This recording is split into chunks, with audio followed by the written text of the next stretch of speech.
கோபாசை நண்பர்களுக்கு வணக்கம். இன்றைய அரசியல் சதுரங்கம் நிகழ்ச்சியில டிராவிடியன் சிண்டிகேட் ஃபோரத்தின் ஃபவுண்டரும் அரசியல் விமர்சகருமான பெரியார் சரவணன் இருந்திருக்கிறார். தோழர் வணக்கம். வணக்கம் தோழர். தோழர், நிர்மலா சீதாராமன் அவர்கள் தமிழ்நாடு வெள்ள நிவாரண நிதி குறித்து உதயநிதி ஸ்டாலின் அவர்களை குறித்து பேசிட்டு போனதுக்கு அப்புறம் இன்னைக்கு பெரியார் அவர்களுடைய நினைவு நாள். தமிழ்நாட்டுல கலைஞருக்கு அப்புறம் அந்த திராவிட சித்தாந்தத்தை ஒரு ஓங்கிய குரலோட பேசுற அளவுக்கான தலைவர்கள் மிஸ் ஆகுறாங்களா? எஸ்பெஷல் திமுகல ஸ்டாலின் அவர்கள் அட்மினிஸ்ட்ரேஷன் வகையில நல்லா சிறப்பா செயல்படுறாரு. ஆனா அந்த சித்தாந்தத்தை கலைஞர் அளவுக்கு வீரியமா பேசுற அளவுக்கு இப்ப உதயநிதி ஸ்டாலினை அந்த கட்சியில பார்க்க முடியுது. அது ஒரு பக்கம் பாசிட்டிவா இருந்தாலும், இன்னொரு புறம் தேசிய அளவுல காங்கிரஸ் கட்சியில ராகுல் காந்தி மட்டும்தான் பிஜேபியையும் அதானி போன்ற விஷயம் அவங்கள எதிர்த்து பேசிட்டு இருக்கிறாரு. அது மாதிரியான ஒரு நிலைமை இப்ப தமிழ்நாட்டிலயும் இருக்கா? உதயநிதி மட்டும்தான் பேசுறாரு, அவரை பேக் பண்றதுக்கு அமைச்சர்களோ கட்சியில இருக்கக்கூடிய மூத்த தலைவர்களோ யாரும் களமாடுறத பார்க்க முடியல. பிடிஆர் அவர்கள் பேசிட்டு இருந்தாரு, அவரையும் இப்ப சைலன்ஸ் பண்ணிட்டாங்க. இதை எப்படி தோழர் நீங்க பாக்குறீங்க? இந்த நிர்மலா சீதாராமன் அவர்களுக்கு சரியான பதிலடி திமுக இருந்து கொடுக்கலையோ அப்படிங்கிற ஒரு எண்ணமும் இருக்கு. இதை நீங்க எப்படி தோழர் பாக்குறீங்க? முதல்ல நிர்மலா சீதாராமனோட பேட்டியில இருந்தே நம்ம தொடங்குவோம். ஐயோ என்ன பாஷை பேசுறாவா அப்படிதான் அவங்க தொடங்குறாங்க. ஐயோ என்ன பாஷா இது, அப்ப ஆத்தா என்ன பாஷா இது அப்படின்னு தான் அவரு அத தொடங்குறாங்க. அவங்க என்ன அப்படியே அப்பன்றது நம்ம ஒரு வணக்க சொல் தானே. ஆமா, அவங்களுக்கு அது கிடையாது. அவங்க என்னன்னு கேட்டீங்கன்னா, இங்க பண்பாடு அவர்களோட பண்பாடு வேற. இப்ப நம்ம மாவட்டந்தோறும் ஒவ்வொரு வட்டார பேச்சு மொழி வழக்கு இருக்கும். மாவட்டந்தோறுமே வட்டார பேச்சு வழக்கு அந்தந்த காலதேச வர்த்தமானத்துக்கு தந்தது போல, உழைப்புக்கு தந்தது போல, வருகிறீர்களா அப்படிலாம் கேட்க மாட்டாங்க. வரியா அதை சுருக்குவான். ஏன்னா அந்த உழைப்பு அந்த நேரத்துல அவன் உழைக்கணும். நீட்டி முளைக்கெல்லாம் அவன் பேசிக்கிட்டு இருக்க முடியாது. புரியுதுங்களா? அப்ப இங்க உழைக்கும் மக்களோட பழக்கம் என்பதும் பண்பாடு என்பதும் வேறு. அவளோட பண்பாடு என்பது எந்த மாவட்டமா இருந்தாலும் நேக்கு நோக்கு அத்திம்பேர் மாமி அவங்களோட பழக்கமே வேற. இப்ப எனக்கு உனக்கு அப்படின்னம்னா அவனுங்கன்னா நேக்கு நோக்கு அப்படிமா. எங்கடானா கன்னியாகுமரியில இருந்து நீங்க சென்னை வரலுமே, ஏன் டெல்லி வரலுமே, காஷ்மீர் வரலுமே அவன் ஸ்லாங்கே தனியா வச்சிருப்பான்.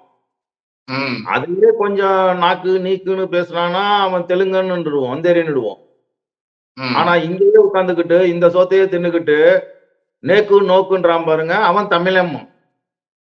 ஆனா இது ஒரு மேட்டுக்குடி பண்பாடு. எது? ஐயோ அவ என்ன அப்படி பேசுறா, ஆத்தா அப்பன் அப்படி பேசுறாளே அப்படின்னா அது அவங்களுக்கு ஆச்சரியமா தான் இருக்கும். ஆனா எங்க பழக்க வழக்கம் என்பது, எங்க பேச்சு வழக்கு என்பது உழைக்கும் மக்களுக்கானது. தாழ்த்தப்பட்ட பிற்படுத்தப்பட்ட ஒடுக்கப்பட்ட மக்களோட உரையாடல் அப்படிதான் இருக்கும். நீங்க எந்த மொழியில கட்சி நடத்துறீங்களோ, எந்த மக்களுக்கு கட்சி நடத்துறீங்களோ அந்த மக்கள்கிட்ட தான் நாங்க பேச முடியும். கேட்ட கேள்வி என்ன? இந்தியா என்பது ஒரு நாடு கிடையாது. இந்தியாவுக்குன்னு ஒரு செங்கலோ ஒரு மண்ணோ ஒரு கைப்பிடி மண்ணு கூட இந்தியாவுக்குன்னு ஒண்ணு கிடையாது. பல்வேறு தேசிய இனங்களோட அரசுகள் இருக்கு பாத்தீங்களா, மாநில அரசுகள். அந்த மாநில அரசுகள் ஆளுக்கு கொஞ்சம் பணம் போட்டு மத்திய அரசை நிர்வகிக்குது. அப்ப அந்த மத்திய அரசு என்ன பண்ணுதுன்னா, மாநில அரசு கொடுத்த பணத்தை நீ கொடு, பேரிடர் நிதியாக எங்களுக்கு கொடுன்னு கேட்டா 10 பைசா இது வரலும் தரல. வருஷம் 1200 கோடியில 30% போக மீதி 70% மாநில அரசுக்கு மத்திய அரசு கொடுக்கணும். அதுல வழங்கப்பட்டதுதான் அந்த 450 கோடி ரூபாய். 1200 கோடியில 450 கோடி ரூபாய் கொடுத்தது. அது வருடாந்திர பேரிடர் நிதி, வருடம் கொடுக்க வேண்டிய நிதி. இப்ப நடைபெற்ற வெள்ளத்துக்கு கொடுத்தாங்களா அப்படின்னு கேட்டீங்கன்னா அது கொடுக்கல. நீங்க அந்த விஷயத்தை நீங்க புரிஞ்சுக்கணும். இந்த வெள்ளத்துக்கு மத்திய அரசுல இருந்து 10 பைசா வரல. முதல் முறையா அவங்க பேரிடர் கண்காணிப்பு குழு போயிட்டாங்க. அடுத்தது நிர்மலா சீதாராமனே அங்க போயிருக்கிறாங்க. இது இன்னும் 2 நாள்ல அங்க வரேன். இப்ப இதெல்லாம் ஒரு பேரிடரே கிடையாதுன்னு சொல்லி அவங்க அறிவிக்கிறாங்க. இதெல்லாம் அயோக்கியத்தனத்தோட உச்சம். இது ஊரு பூரா சாவு விழுந்து வண்டி பூரா பணம் போகுதுன்னு வச்சுக்கோங்க. அப்ப கூட பாப்பான் என்ன கேட்பான்னா, இவ்வளவுதானா வருமானம் இன்னைக்குன்னு கேட்பான். இதுதான் பார்ட்னரோட இலவு, இயல்பே அதுதான். அப்ப ஊரே இலை விழுந்திருக்குது. அவங்க ஒரு ஆண்டு இன்னைக்கு அந்த தொலைந்து போன வாழ்க்கையை மீட்ட. அப்ப அது மாதிரி ஊரு பூரா இலை விழுந்து வண்டி பூரா பணம் போனாலும் பாப்பா என்ன கேட்பான், ஐயோ இன்னைக்கு கருமாதிக்கு இவ்வளவுதான் வருமானமான்னு கேட்பான். இந்த மனநிலையில வளர்ந்த சீதாராமன் போன்றவர்கள் என்ன நினைப்பாங்க, இதெல்லாம் ஒரு பேரிடரே கிடையாது. எப்படிங்க இதெல்லாம் ஒரு பேரிடரே கிடையாது அப்படின்னு சொல்றாங்க அப்படின்னு கேட்டீங்கன்னா, இவரோட மனத்துல இருக்கக்கூடிய வன்மங்களை நீங்க புரிஞ்சுக்கலாம். இதுதான் நம்ம அயோக்கியத்தனத்தோட உச்சம்னு சொல்றோம். என்ன? அப்ப இது வன்மையாக கண்டிக்கத்தக்கது. அப்ப இத பத்தி பேசுறாரு. யாரு பேசுனா? விளையாட்டுத்துறை மந்திரியா இருக்கக்கூடிய உதயநிதி பேசுறாரு. உதயநிதி மட்டும் தானே பேசிக்கிட்டு இருக்கிறாரு. நீங்க அதானே கேள்வியா கேட்டீங்க. வேற யாரும் பேக்கப் இல்லையா அப்படின்ட்டுன்னு. இதுக்கு திமுக வந்து யோசிக்க வேண்டிய ஒரு விஷயம். இது திமுக பதில் சொல்ல வேண்டிய ஒரு விஷயம். இப்ப அதிமுகல ஒரு பிரச்சனை வந்துருச்சு. அவ்வளவு ஏன்? ஒண்ணா கூட்டணியிலேயே இருந்தாங்க. அண்ணாமலையும், எடப்பாடி, அதிமுகவும், பிஜேபியும் ஒரே கூட்டணியிலேயே இருந்தாங்க. ஆனா ஒரே கூட்டணியில இருந்தவனே அவங்க முதல்வரை பத்தி, முன்னாள் முதல்வர் ஜெயலலிதாவை பத்தி ஒரு விமர்சனத்தை வைக்கும்போது, அந்த கட்சியில இருக்கக்கூடிய நஞ்சாங்குஞ்சாலாம் இறந்துருச்சு கத்துனானா இல்லையா? ம். 10க்கும் மேற்பட்ட மந்திரிகள் வந்து கூட்டணின்னு கூட பார்க்கல, கண்டனம் தெரிவிச்சாங்களா இல்லையா? அப்ப அதிமுகவோட இயல்பு என்னன்னு கேட்டீங்கன்னா, எந்த ஒரு தலைமைக்கு சிக்கல்னாலும் எல்லாரும் ஒரு அணியில நின்னு பேசுவாங்க, சண்டை போடுவாங்க. ஆனா திமுகல அப்படி ஒரு நிலை இருக்குதா? அத திமுக காரங்க யோசிக்கணும். சரி அவங்க ம். தான் இல்ல. இன்னைக்கு உதயநிதி இப்படி பேசிட்டாரே. இப்படி பேசின உடனேயே அத வந்து க இந்த கோரிக்கைய வச்ச உடனேயே இன்னைக்கு நிர்மலா வந்து பேசிடுச்சே. எத்தனை இயக்கங்கள் உதயநிதிக்கு சார்பா எத்தனை இயக்கங்கள் வந்துச்சு? ரோட்டுக்கு வந்துச்சு. இது வந்து யோசிக்க வேண்டிய ஒரு விஷயங்க. திமுக பரிசீலிக்க வேண்டிய ஒரு விஷயம். அவன் மக்கள் என்ன ம். நினைக்கிறான்? கூட்டணி கட்சிக்காரன் என்ன நினைக்கிறான்? மத்த இயக்கவாதிகள் என்ன நினைக்கிறான்? நீ பொறுக்கி திங்கிறதுக்கு நான் ஏன்டா உனக்கு சப்போர்ட் பண்ணணும்னு நினைக்கிறான். ம். அப்ப உதயநிதி மட்டும் வந்து கத்திக்கிட்டு இருக்கிறதுல என்ன பயன் இருக்குது? அப்ப ஒட்டுமொத்த இன்ஸ்டிடியூஷனும் இது தொடர்பான கருத்துக்களை சொல்லணும். மத்த மந்திரிகள் எல்லாருமே இது தொடர்பான கருத்து சொல்லணும். மாவட்ட வாரியான ஒரு ஆர்ப்பாட்டங்களை, கண்டன கூட்டங்களை இவங்க நடத்தணும். மத்த இருக்கக்கூடிய திராவிட இயக்கங்கள் சொல்லக்கூடிய அத்தனை இயக்கங்களும் வீதிக்கு வரணும். என்ன காரணம்னு கேட்கிறப்ப, நீங்க நாங்க ரூ. 100 இன்னைக்கு வரியா குடுத்தோம் அப்படின்னு கேட்டீங்கன்னா, நீங்க ஊபிக்குலாம் எவ்வளவு குடுக்குறீங்க? ரூ. 40 போல பங்கிட்டு குடுக்குறீங்க. எங்களுக்கு குடுக்கும்போது மட்டும் எவ்வளவு குடுக்குறீங்க? ரூ. 3 ரூ. 4 குடுக்குறீங்க. அப்ப இது யாரு பேசணும்? இங்க இருக்கக்கூடிய இயக்கவாதிகள்ல இருந்து, அரசியல் கட்சிகள்ல இருந்து, கூட்டணி கட்சிகள்ல இருந்து எல்லாருமே பேசணும். ஏன் ஒருத்தனுமே பேசல? அப்ப திமுக தனிமைப்பட்டு போயிருக்குதான்னு ஒரு கேள்வி வருதுல்ல. உதயநிதி மட்டும் கண்டிப்பா. தான் பேசுறாரு, இது தொடர்பா பேசுறாரு அப்படின்னா, ஒரு வகையில நமக்கு மகிழ்ச்சியாக இருந்தாலும், இன்னொரு இடத்துல நமக்கு வருத்தமா இருக்குது. அப்படி உதயநிதி மட்டுமே இது பேசுனா, அது எளிமையாக உதயநிதியை வேட்டையாடுவதற்கு தான் இது பயன்படும். ம். ம். இலகுவாக உதயநிதியை தின்று ஜீரணிப்பதற்கு தான் இது பயன்படும். அப்ப நியாயமா நீங்க என்ன பண்ணணும்? இயக்கவாதிகளை போராட்ட களத்திற்குள்ள இறக்கி இருக்கணுமா இல்லையா? அதுதானே ஒரு நரேட்டிவ செட் பண்றது. பொலிட்டிக்கல் ஸ்ட்ராட்டஜின்னு என்ன? ஒரு அரசியல் இயக்கத்தினால் எல்லாமே பேச முடியாது. எல்லா விஷயத்திலயும் வாள் வீச முடியாது. அது முடியாத பட்சத்துல வந்து அந்த பற்றாக்குறையை யார் தீர்த்து வைப்பாங்க? அது கூட இயக்கங்கள் தீர்த்து வைப்பாங்க. ஆனா இயக்கங்கள் பாராமுகமா இருக்கிறாங்களே, சின்ன முணுமுணுப்பு கூட தெரிவிக்கலையே. அப்ப திமுக இத பரிசீலிக்கணுமா இல்லையா? இதே நிலை தானே சென்னை வெள்ளத்துல ஏற்பட்டுச்சு. ம். 2015 வெள்ளம் வரப்ப என்ன ஆச்சு? வாலண்டியர்ஸ் ஏராளமான வாலண்டியர்ஸ் வந்தாங்க. கட்சிக்காரங்க வந்தாங்க. என்ஜிஓஸ் வந்தாங்க. ஏராளமான பேர் இறங்கி இத்தனைக்கும் ஜெயலலிதாவை யாருக்குமே பிடிக்காது. கடுமையா ஜெயலலிதாவை விமர்சிக்கிறாங்க. அந்த அம்மா வந்து திட்டமிட்டு அதை திறந்து விட்டாங்க. திறந்து விட்டு தான் அது செயற்கையான ஒரு பேரிடர் அது. ஆனா ஒட்டுமொத்த தேசமும் எழுந்து நின்னுது. கேட்காம பல ஆயிரம் கோடி ரூபாய் நிதியே வந்து நிவாரண நிதியே கொடுக்கப்பட்டது. பல்வேறு தொழில் நிறுவனங்கள் வெளி மாநிலங்கள்ல இருந்தெல்லாம் நிதி வந்துச்சு. ஏன் இந்த பேரிடர்ல யாருமே இறங்கி களத்துக்கு வரல? வாலண்டியர்ஸ் ஏன் வரல? இயக்கவாதிகள் ஏன் வரல? முஸ்லீம் வந்தாங்க அப்படின்னு கேட்டீங்கன்னா, தன்னை நிரூபிக்கிறதுக்கு. ஏன்னா தன்னை தீவிரவாதின்னு சொல்றான். நானும் இந்த சமூகத்துல தான் இருக்கேன். நிரூபிக்கிறதுக்கு அவன் உள்ள வந்து இறங்குறான். அத ஒரு கணக்கா எடுத்துக்க முடியாது. அப்ப என்ன அர்த்தம் அப்படின்னு கேட்டீங்கன்னா, நீ பொறுக்கி திங்கிறதுக்கு நான் ஏன்டா உனக்கு வந்து நான் வேலை செய்யணும்? நீ செய்யி அப்படின்னு அரசை தனிமைப்படுத்துறாங்க. அதுதான் இதுல நம்ம புரிஞ்சுக்க வேண்டிய ஒரு விஷயம். அதுல என்ன நடந்ததோ அதே தான் உதயநிதி விஷயத்திலும் நடக்குது. உதயநிதி சனாதனத்திற்கு எதிராக, மத்திய அரசுக்கு எதிராக தன்னோட குரலை அழுத்தமாக சொல்லுகிறார். குறிப்பாக கொள்கை பூர்வமாக சொல்கிறார். பெரியார் திராவிட வழியில் நின்று சொல்லுகிறார். ஆனா அவருக்கான பேக்கப் என்ன? எந்த இயக்கங்கள் அதை சப்போர்ட் பண்ணுச்சு? அவருக்கு துணையாக எத்தனை இயக்கங்கள் ரோட்டுக்கு வந்துச்சு? எவனுமே வரலையே. யாருமே வரலையே. அதுக்கு என்ன அர்த்தம்? திமுக தனித்து விடப்படுகிறதா என்கின்ற ஒரு கேள்வி வருதா இல்லையா? இத திமுக காரங்க பரிசீலிக்கணும்னு சொல்ல வரேன். இப்போ பிஜேபி அவங்க பேசின பேச்சு வந்து வெறும் திமுக பிஜேபிக்கான சண்டை மட்டும் இல்ல. இப்போ நிர்மலா சீதாராமன் அவங்க பேசின தொனி, அவங்க சொல்லிய விவரங்கள் எல்லாமே பாத்தீங்கன்னா, நம்ம தமிழ்நாட்டுல ஒரு இயற்கை பேரிடர் நடக்குது, நம்ம என்னமோ அமித்ஷா வந்து அவருடைய சொந்த வீட்டுல இருந்து ஹெலிகாப்டர் அனுப்புன மாதிரி அவங்க பேசிட்டு போறாங்க. இதே இது குஜராத்ல ஒரு இது நடக்குதுன்னா அன்னைக்கு சாயங்காலமே 1000 கோடி ரூபாய் 2000 கோடி ரூபான்னு உடனே அறிவிச்சு உடனே நிதியை விடுவிக்கிறாங்க. பட் தமிழ்நாட்டுல மட்டும் கெஞ்ச வேண்டிய சூழ்நிலை, 1 லட்சம் கோடி கேட்டுட்டு 5000 கோடி கொடுக்குற மாதிரி டேட்டா தான் கடந்த 10 வருஷ டேட்டாவை காட்டுறாங்க.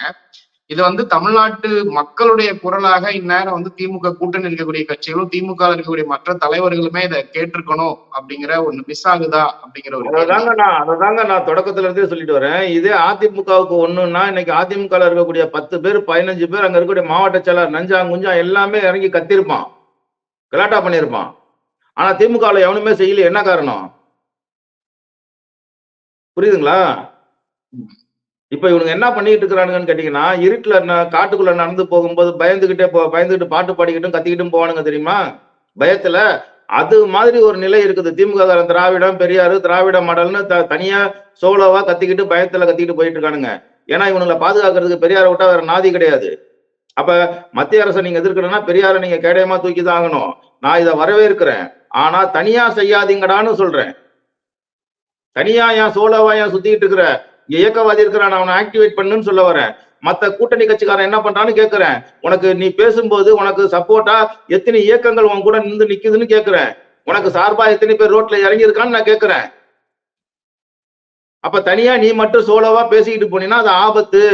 நீ எக்கேடு கட்ட போ, நீ நாசமா போ, அழிஞ்சு போ, எனக்கு அதை பத்தி கவலை கிடையாது. இந்த தேசத்திற்கு ஆபத்து. எளிமையாக இந்த தேசத்தை வேட்டையாடுவார்கள். இது 1000 ஆண்டுகளாக பகை உணர்ச்சி. இத புரிஞ்சுக்கிட்டா மட்டும்தான் நான் சொல்றதை நீங்க புரிஞ்சுக்க முடியும். ஆரிய திராவிட போராட்டம் என்பது ஏறக்குறைய 2000 ஆண்டுகளுக்கு மேலாக பல்வேறு தளங்களில் பல்வேறு வடிவங்களில் நடைபெற்று வரக்கூடியது. அதுதான் இன்னைக்கும் நடக்குது. அததான் மத்திய அரசும் வெளிப்படுத்துது, உதயநிதியும் வெளிப்படுத்துறாரு. ஆனா மத்திய அரசு ஆர்கனைஸ்டா செய்யுது, உதயநிதி அன்ஆர்கனைஸ்டா செய்யறாரு. அது ஆபத்துன்னு சொல்ல வரேன். அதுக்கான சூழலை உருவாக்காம இப்படி பேசுவது ஆபத்து.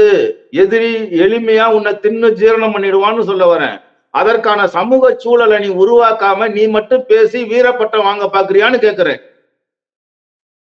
புரியுதுங்களா நான் சொல்றது? அதற்கான சமூக சூழலை உருவாக்காம நீ மட்டும் அப்ப வீரப்பட்டம் வாங்கலான்னு பாக்குறியா? இது அயோக்கியத்தனம் இல்லையான்னு சொல்றேன். இது பிஜேபியை விட இவனுக்கு ஆபத்துன்னு சொல்ல வரேன். இந்த போக்கு ஆபத்தான போக்கு. இது நிர்மலா சீதாராமன் பேசுறாங்கன்னா அவங்க மேட்டுக்குடி அரசியல், மாளிகையிலிருந்து குடிசையை துப்புற ஒரு மனநிலை அவர்களோடது. அவர்கள் அப்படித்தான் இருப்பார்கள். ஆனா எதிரியை எதிர்க்கணும்னா ஒரு ஆர்கனைஸ்டா எதிர்க்கணுமா இல்லையா? பல்வேறு இயக்கங்களை நீ இறக்கி விட்டுருக்கணுமா இல்லையா? ஏன் எவனுமே வரல? உன் யோகிதா அவ்வளவுதான். உன்னை எவனும் நம்பல, உன் பின்னாடி வர தயார் இல்லைன்னு தானே இதுல இருந்து புரிஞ்சுக்க முடியுது. அந்த நிலையை மாத்துங்க, மக்களை அரசியல் படுத்துங்க, மக்களை கொதிநிலைக்கு கொண்டு வாங்க, மற்ற இயக்கங்களை ஆக்டிவேட் பண்ணி மற்ற இயக்கங்களை களத்துக்கு வர சொல்லுங்க. அந்த மற்ற இயக்கங்கள் உயிர்ப்போடு இருக்கிறவர்கள் தான் என்னைக்கு ஒரு தேசத்துல இயக்கங்கள் பலமாக இருக்கிறதோ அந்த நாட்டுல இருக்கக்கூடிய அரசு தான் நிம்மதியா இருக்க முடியும். இயக்கங்கள் பலகீனப்பட்டு போச்சுன்னா திமுக எவ்வளவு நெருக்கடிகளை சந்திக்குதோ அதுதான் இன்னைக்கு உதாரணம். அது ஏன் திமுக ஏன் இவ்வளவு நெருக்கடியை சந்திக்குது? இயக்கங்கள் பலகீனப்பட்டு போயிடுச்சு. யார் பலகீனப்படுத்தினா? நீங்க தான்டா பலகீனப்படுத்துறீங்க. இயக்கங்களை நீங்க தான் ஒழிச்சீங்க. அதோட விளைவை தான் நீங்க அனுபவிக்கிறீங்க. இப்பவும் ஒண்ணு கெட்டு போகல. இனிமேலும் நீங்க உங்களை பரிசீலிக்க முடியும், உங்களை மாத்திக்க முடியும். தயவு செய்து இது நீங்க மட்டும் பேசக்கூடிய அரசியல் அல்ல, ஒட்டுமொத்த தேசமும் பேசுவதற்கான சூழலை உருவாக்குங்கன்னு நான் சொல்றேன். நான் மறுபடியும் சொல்றேன், எனக்கு தனிப்பட்ட முறை காழ்ப்புணர்ச்சி கிடையாது. திமுகன்றது தமிழ்நாட்டோட பூட்டு போன்றதுன்ற 1972 பெரியார் இந்த சமூகத்தோட இந்த தமிழ்நாட்டோட பூட்டு போன்றது. கள்ளசாவி போற்றாதீங்கடான்னு கவலைப்படுறேன். இந்த திமுக விட்டாலும் நமக்கு வேற நாதி கிடையாதுன்னு கவலைப்படுறேன் நானு. ஜி தமிழ்ல வந்து இப்ப பாத்தீங்கன்னா வீரப்பனை பத்தின ஒரு டாக்குமெண்ட்ரி வந்து பேசுபொருளா இருக்கு. அதுல ஜெயலலிதாவை பத்தி பல உண்மைகளை சொல்லியிருக்கிறாரு, ரஜினிகாந்த் பத்தி சொல்லியிருக்காரு. இப்ப இன்னைக்கு பாத்தீங்கன்னா திராவிடர் கழகத்துல இருந்த சில தோழர்கள் வந்து வீரப்பனுக்கு துரோகம் பண்ணிட்டாங்க அப்படிங்கிற மாதிரி பல விவாதங்கள்லாம் கிளம்பி இருக்கு. அதை பத்தின உங்களுடைய பார்வை என்ன தோழர்? முதல்ல வந்து வீரப்பனோட வரலாறு அவர் வாயாலேயே சொல்ல வைக்கப்பட்டு, அது ஒரு டாக்குமெண்ட்ரி தான். ஆக்சுவலி அது வந்து ஒரு டாக்குமெண்ட்ரி. ஆனா டாக்குமெண்ட்ரி இல்லாம, ஒரு நல்ல ஒரு பரபரப்பான வெப் சீரிஸ் மாரி கொண்டு வந்த, அத தயாரித்த, அத உருவாக்கிய அத்தனை டெக்னீஷியனுக்கும் முதல்ல நன்றி சொல்லணும். என்ன காரணம்னா, இது வந்து ஒரு புது வடிவம். வழக்கமா உலக அளவுல டாக்குமெண்ட்ரி பண்றாங்க அப்படின்னு கேட்டீங்கன்னா, டாக்குமெண்ட்ரின்றதெல்லாம் வேற. ஆனா, ஒரு டாக்குமெண்ட்ரியே க க வெப் சீரிஸ் மாரி, ஒரு திரைப்படம் மாரி காட்டுறது அப்படின்றது ஒரு நல்ல ஒரு புதிய முயற்சி. சினிமா துறைக்கு அது வந்து ஒரு புதிய முயற்சி. அதுக்கு நம்ம வரவேற்கிறோம். குறிப்பா இது போன்ற சென்சிட்டிவான கதைகளை எடுத்து சக்சஸ் பண்றதுன்றது ஒரு ஒரு வரவேற்க வேண்டிய ஒரு விஷயம். அந்த அளவுல நம்ம வந்து அத பாராட்டலாம். அடுத்தது ஒரு கேள்வி கேட்கிறேன். நான் என்ன கேட்கிறேன்னா, எந்த பெரியாரிஸ்ட் காட்டிக் குடுத்தான்? யார் அந்த பெரியாரிஸ்ட்? இப்ப நீங்க சொன்னீங்கல்ல, பெரியாரிஸ்டுகள் தான் அவங்க வந்து இது பண்ணாங்கன்னு. இல்ல, குளத்தூர் மணி அவர்களுடைய பெயர் இதுல அடிபடுது. இப்போ சமூக வலைதளங்கள்ல அந்த நியூஸ் கார்டு எல்லாம் வந்துகிட்டு இருக்கு. அவர் தான் வீரப்பனுக்கு துரோகம் பண்ணாரு அப்படிங்கிற மாதிரி கருத்துக்களை அது பரப்பிக்கிட்டு இருக்காங்க. பேசிக்கலாம். அது பேசலாம். இப்ப நீங்க துரோகம் பண்ணீங்கன்னு சொல்லலாம். நான் துரோகம் பண்ணேன்னு சொல்லலாம். குப்பை பண்ணேன்னு சொல்லலாம். என்ன மெட்டீரியல் என்ன? என்ன எவிடன்ஸ்? நான் சொல்லட்டுங்களா? முதல்ல வீரப்படை வழிபடுவது அப்படின்றதே ஒரு ஆயுத வழிபாட்டுக்கு சமம். 2 மாநிலங்கள் தேடப்பெற்ற ஒரு இது சட்டத்தின் ஆட்சி நடக்குது. அப்ப சட்டப்படி பார்க்கும்போது ஒரு குற்றவாளி அவர். தொடர்ந்து தொடர் குற்றங்களை செய்யக்கூடிய, நிகழ்த்தக்கூடியவர்களாகவும் இருக்கிறார். அவர் தண்டிக்கப்பட வேண்டியவர்னா தண்டிக்கப்பட வேண்டியவர் தான். ஆனா அவர் தண்டனை கொடுப்பதில் பல்வேறு முரண்பாடுகள் இருக்குது, சட்ட மீறல்கள் இருக்குது அப்படின்னா, அது வந்து கண்டிக்க வேண்டியதுதான். அதை நாம பேசலாம். அந்த அரசு வீரப்பன் தேடுதல் வேட்டையில இங்க நிகழ்த்தப்பட்ட பல்வேறு வன்கொடுமைகள், பாலியல் வல்லுறவுகள், குழந்தைகள் முதற்கொண்டு கற்பழிச்சு கொலை செய்யப்பட்டிருக்கிறாங்க. இப்ப சமீபத்துல பாத்தீங்கன்னு கேட்டீங்கன்னா, அந்த ஜட்ஜ்மெண்டே வந்து எல்லாத்துக்கும் நிவாரணம் கொடுக்கணும்னு சொல்லி வந்து அது ஒரு பெரிய ஒரு பரபரப்பையும், ஒரு விழிப்புணர்வையும் ஏற்படுத்தியிருக்குது. இதெல்லாம் வந்து நாம வந்து வரவேற்க வேண்டிய விஷயமா இருந்தாலும், அப்படி காவல்துறையால் அந்த மக்கள் துள்ள துடிக்க வேட்டையாடப்பட்டது என்பது கண்டிக்கத்தக்கது. அதற்காக நம்ம வந்து வீரப்பனை நியாயப்படுத்த முடியுமா? வீரப்பன் ஒரு குற்றவாளியாக இருந்ததுனால தான் இந்த பாதிப்புகள் இதெல்லாம் வந்து ஒரு செயலுக்கான பக்க விளைவுகள். புரியுதுங்களா? அப்ப இதெல்லாம் பேச வரும்போது, திராவிடர் கழகத்தை சேர்ந்தவங்க வந்து துரோகம் இழைச்சுட்டாங்கன்னா, எத நம்பி இன்னும் சொல்லப்போனா திராவிடர் கழகத்தை சேர்ந்தவன் தான் வீரப்பனோட புகைப்படத்தையே முதல்ல வெளியிட்டவன். புரியுதுங்களா? ஈரோட்டை சேர்ந்த சிவசுப்பிரமணியன் இருக்கிறாரு பாத்தீங்களா? இப்ப கிடையாது. அப்ப நக்கீரன்ல வந்து நிருபரா இருந்தாரு. அவருதான் முதல்ல வீரப்பன் எப்படி இருப்பான்னு போலீஸுக்கே முதல்ல என்ன பண்றாரு? உதவி செய்யறாரு. ஒரு போட்டோவே அவர்தான் வெளியிடுறாரு. புரியுதுங்களா? ஆனா வீரப்பன் சாவுக்கு யாரு காரணமா இருந்தாங்கன்றது என்னைக்காவது யோசிச்சீங்களா? இந்த தமிழ் தேசியம் பேசக்கூடிய பைத்தியக்கார பயல்களும், ஒதுங்க இடமில்லாத மாவோயிஸ்டுகளும் தான் காட்டி கொடுத்தானுங்க. அவனுக்கு என்ன, வீரப்பனை வச்சாவது ஒரு வர்க்க போராட்டத்தை நடத்திட முடியுமா? வீரப்பனை முன்னிறுத்தியாவது சமூகத்துல ஒரு புரட்சியை நடத்த முடியுமான்னு சொல்லி ஒரு தத்துவ பஞ்சம் வந்த மனிதர்கள் அல்லது அரசியலற்றவர்கள் மக்களிடம் போய் நீ வந்து அரசியல் பிரச்சாரம் பண்றா அப்படின்னா, காடுகள்ல போய் பறவைகள்கிட்டயும் விலங்குகள்கிட்டயும் வர்க்க புரட்சி பேசிக்கிட்டு இருந்தவனுங்க இவனுங்க தான் வீரப்பனை காட்டி கொடுத்தானுங்க. இன்னும் சொல்ல போனா இந்த தமிழ் தேசிய பைத்தியக்காரனுங்களும் அந்த வாளாவெட்டி பயல்களா இருக்கானுங்க பாத்தீங்களா, அந்த மாவோயிஸ்டுங்க, இவங்க 2 டீமும் வந்து வீரப்பனை சந்திக்கலனா, காடுகளுக்குள்ள போகலனா, இன்னைக்கும் ஏதோ ஒரு காட்டின் மூலையில் வீரப்பன் வாழ்ந்து கொண்டிருக்கலாம். அதற்கான வாய்ப்புகள் இருக்குது. ஆனா இவர்களை ஒழித்தது யார்? வீரப்பனை ஒழிச்சு கட்டது யாரு? வீரப்பன் படுகொலைக்கு காரணமாக இருந்தது யாரு?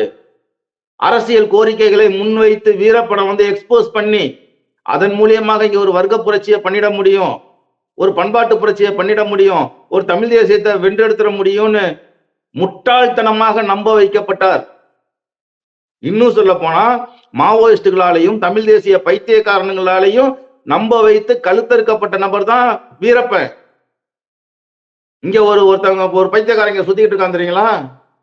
இன்னொருத்த சொன்னா ஈழத்துக்கு போனேன், அங்க வந்து நான் சாப்பிட பின்னாடி நின்னுக்கிட்டு ஒருத்தர் குறிப்பு எழுதிப்பாரு, அண்ணன் என்ன சாப்பிடுறாரு அப்படின்ட்டுன்னு, இதை தொட்டுக்கிட்டாரு, இதை விட்டுட்டாரு, இதை நக்குனாரு, இதுல கொஞ்சம் அதிகமா அந்த சம்பளம் கொஞ்சம் அதிகமா சேர்த்துக்கிட்டாரு அப்படின்னு பின்னாடி ஒருத்தன் குறிப்பு எழுதுவாரு. அந்த போர்க்களத்தையே முனியாண்டி விலாசாக மாற்றிய, மிகப்பெரிய ஒரு போர் வீரனையே வந்து சமையல் மாஸ்டராக மாற்றிய, இந்த ரொமான்டிசைஸ் பண்ணி இந்த மனிதர்களுக்கு கிளுகிழுப்பு ஏற்படுத்துறாங்க பாத்தீங்களா, அந்த வேலையை இன்னைக்கு இன்னொருத்தர் செஞ்சுக்கிட்டு உட்கார்ந்துருக்கான். என்னடா பண்றான் அப்படின்னா, நான் தான் வீரப்பனுக்கு சேவ் பண்ணேன், நான் தான் வீரப்பனுக்கு டை அடிச்சு விட்டேன், நான் தான் வீரப்பனுக்கு குண்டி கழுவி விட்டேன், நாங்க ஓடி பிடிச்சி விளையாடுவோம், எப்பா எப்பா இதை பண்ணிட்டு போப்பா ஓடாதப்பா அப்படின்னு அவரு கெஞ்சுவாரு.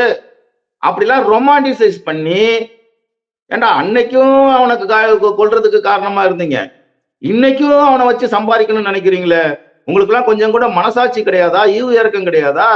அப்ப அரசியலற்ற கோழைகள் இவர்கள். இவனுங்கெல்லாம் அவனை போய் பார்க்கலன்னா அவன் இந்நேரம் ஏதோ ஒரு மூலையில எங்கேயோ நல்லா இருந்திருக்கலாம். இணைப்பு துண்டாயிட்டே இருக்கு. இப்ப மறுபடியும் வந்துருச்சு, புரியுதுங்களா? இன்னைக்கும் ஊடகங்களை உட்கார்ந்துக்கிட்டு நான் அவருக்கு சேவ் பண்ணி விட்டேங்க, டை அடிச்சு விட்டேங்க, குண்டி கழுவி விட்டேங்க, சட்டம் மாட்டி விட்டேங்க அப்படின்னு டிசைனா கதை சொல்லுவானுங்க. பையில தோட்டம் வச்சிருப்பாருங்க, உள்ள ஒரு சட்டை போட்டுப்பாரு. டேய், இதெல்லாம் ஒரு பெருமிதமா? அவர் 2 சட்டை போட்டிருப்பாருங்க, மேல இருக்க சட்டை பெருசா போட்டிருப்பாரு, உள்ள இருக்கக்கூடிய சட்டை டைட்டா போட்டிருப்பாருங்க. அவர் அந்த பாறையவே அழகா ஜம்ப் பண்ணி போவாருங்க. இதுக்கு இந்த மக்களுக்கு ஏதாவது தொடர்பு இருக்கா? இதுக்கு இந்த அரசியலுக்கு ஏதாவது தொடர்பு இருக்கா? காதொடிஞ்ச ஊசி அளவிற்காவது தமிழக அரசியலுக்கு இதெல்லாம் பயன்படுமா? அப்ப இந்த இளைஞர்களுக்கு நீ என்ன சொல்ல விரும்புற? வருங்கால தலைமுறைக்கு முதலாக இந்த சமூகத்தை, இந்த ஜன்னலை திறந்து பாக்குறானே, இந்த ஜன்னலை திறந்து இந்த சமூகத்தை பாக்குறானே, அப்ப இந்த இளைஞர்களை நீ எப்படி வழி நடத்த விரும்புற? இதன் மூலியம் நீ சொல்லக்கூடிய செய்தி என்ன? வெறும் சாகசங்களும் ஆயுத வழிபாடும் தானே? இது ஜனநாயகத்துக்கு விரோதம் இல்லையா? இது வீரப்பன் தலைமையில நான் புரட்சியை நடத்திடுவேன்னு ஒரு முட்டா கூட்டம் வந்து அவன்கிட்ட போய் சேர்ந்துச்சு, அவனுக்கு ஒரு விளம்பரம் தேடி கொடுத்துச்சு. இதை விட அரசியல் குருடர்கள் இந்த நாட்டுல எவனாவது இருக்க முடியுமாங்க? சரி, அன்னைக்குதான் போய் தொலைஞ்சது, ஏதோ நல்லது நடந்தது, கெட்டது நடந்தது, ஏதோ போய் தொலைஞ்சது. இன்னைக்கு வீரப்பன் பேரை வச்சுட்டு சம்பாரிச்சுக்கிட்டோம், பேரும் புகழும் வாங்கிக்கிட்டோம், சுத்திக்கிட்டு இருக்கீங்களே, அதோட விட்டுட்டு போக வேண்டியதானே? ஏதோ செத்தானா, நம்ம சம்பாரிச்சோமா, நம்ம வாழ்க்கையை பார்த்தோமா, நல்லா இருந்தோமான்னு போக வேண்டியதானே? என்ன இங்க வந்து எதை நீ விதைக்க விரும்புற? வீரப்பன் சக்கிலியரா இருந்தா அப்படிலாம் பேசிடுவியா? வீரப்பன் சக்கிலிய சமூகத்தை சேர்ந்தவன் நாம பேசிடுவேன் நீனு? ஆக இவர்கள் அரசியலை முன்வைங்கடா அப்படின்னா, யாராவது ஒரு அறிவு கட்ட ஒரு என்ன சொல்றது, ஒரு தொடர் குற்றங்களை நிகழ்த்தக்கூடியவர்கள் எல்லாம் முன்னிறுத்தி இந்த இளைஞர்களை குற்றவாளியாக்க இந்த இளைஞர்களுக்கு அப்படிதான் பயிற்றுவிக்க விரும்புறாங்க. இது ஆபத்தான அரசியல், இது அயோக்கியத்தனமான அரசியல், இது அரசியல் அற்ற தன்மை. இது போங்கடா, படிங்கடா, புள்ள குட்டிங்களை படிக்க வைங்கடா, நல்ல தலைவர்களை சொல்லி கொடுங்க. அதுதான் நம்ம இந்த நேரத்துல தான் சொல்லிக்க முடியும். கண்டிப்பா தோழர், தொடர்ந்து பேசலாம். நன்றி தோழர். நன்றி மகிழ்ச்சி தோழர்.